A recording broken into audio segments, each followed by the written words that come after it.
Pola makan nabati selain sehat, juga berdampak sangat baik buat lingkungan kita. Tonton sampai habis ya video kali ini.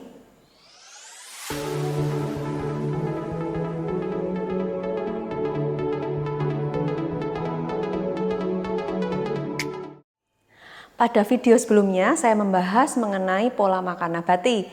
Nah, buat teman-teman yang belum nonton, nanti saya sediakan linknya ya di kolom deskripsi di bawah ini. Pada hari ini saya akan membahas mengenai dampak positif bagi lingkungan kita ketika kita menjalankan pola makan nabati.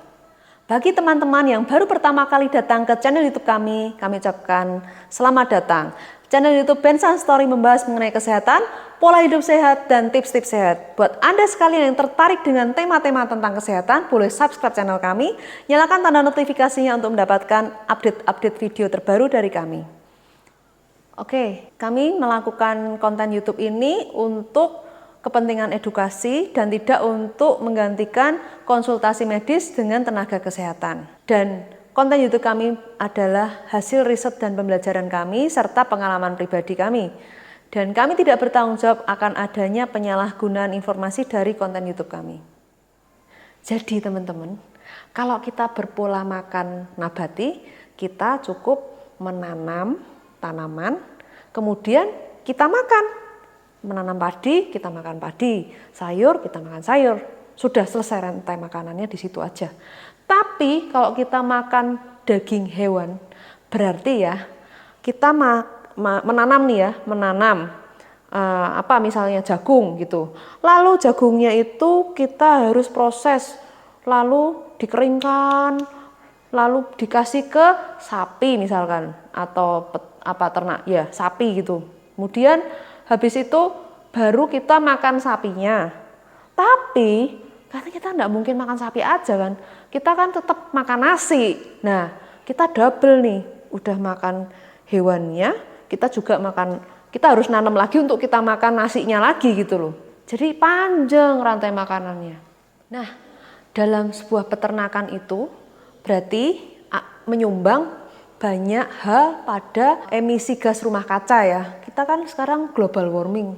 Perasa nggak kalau bumi ini panas? Kita sekarang dilanda oleh gelombang panas ya. Panas sekali. Bahkan di beberapa negara bagian lain di belahan dunia ini ada yang aspalnya meleleh, terus lampu lalu lintas meleleh. Wah, pokoknya parah banget ya guys ya. Nah, tahu nggak kalau peternakan itu salah satu penyumbang terbesar untuk global warming ini. Dari mana aja? Satu, dari cegukan ternaknya itu. Kemudian dari kotoran ternaknya mengandung gas metana ke atas.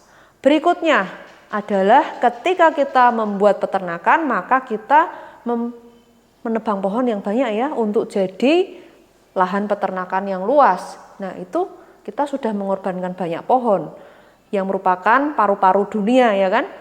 Nah, gimana nih? Berikutnya apa? Ketika ternak itu sudah besar, kemudian dijual, kemudian diangkut ke sana ke sini ya kan, itu membutuhkan mobil. Mobil berikutnya menghasilkan polusi udara, tambah lagi panas bumi ini. Ada satu buku yang saya baca yang cukup menarik ya statementnya, yang mengatakan begini. Lahan yang dibutuhkan untuk memberi makan satu orang pemakan daging itu equal dengan lahan yang dibutuhkan untuk memberi makan 20 orang berpola makan nabati.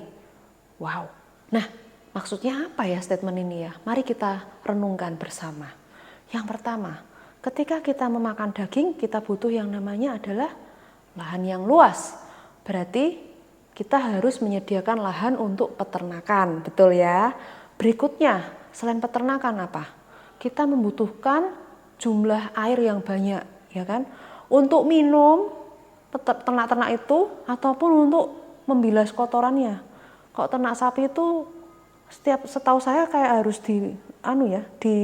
dibersihkan terus kotorannya. Kalau tidak kan bau sekali, teman-teman. Lalu berikutnya apa?